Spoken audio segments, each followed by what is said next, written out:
আশাই পারে নিঃশ্বাস হয়ে বাঁচাতে আমার। যদি দ্বিতীয় জীবন পাই আমি সেই জীবনে প্রাণে মনে এই তোমাকেই চাই। আজকে আপনাদের মাঝে শেয়ার করব আলু দিয়ে ডিম ভুনার রেসিপি।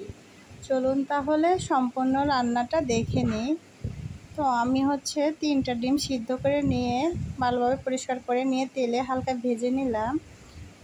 সরিষার তেলে রান্নাটা করব। তেলটা গরম হয়ে গেলে পেঁয়াজ, রসুন, জিরা, কাঁচামরিচ, লবণ, হলুদ, ধনিয়া গুঁড়া সব দিয়ে ভালোভাবে কষিয়ে নিব। কিছুক্ষণ কষিয়ে নেওয়া হয়ে গেলে আলু দিয়ে দিব। আলু দিয়ে ভালোভাবে আরেকটু কষিয়ে নিব। নেওয়ার পরে আমি পানি অ্যাড করে দিব। দিয়ে আলুটাকে কিছুক্ষণ ভালোভাবে কষিয়ে নেওয়ার পরে ডিমটা দিয়ে দিব। ডিমটা দিয়ে আমি ঢাকনাটা লাগিয়ে দিব যে আলুগুলো সিদ্ধ হওয়া পর্যন্ত অপেক্ষা করব। তো আপনারা যারা এখনও আমার চ্যানেলটা সাবস্ক্রাইব করেননি সাবস্ক্রাইব করবেন, লাইক কমেন্ট শেয়ার করে পাশে থাকবেন। ধন্যবাদ সবাইকে।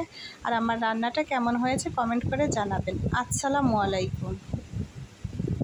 যে তোমার মুখের কথাই বুঝে না তাকে বুকের ব্যথা বোঝানোর চেষ্টা করাটা সবথেকে বড় বোকামি।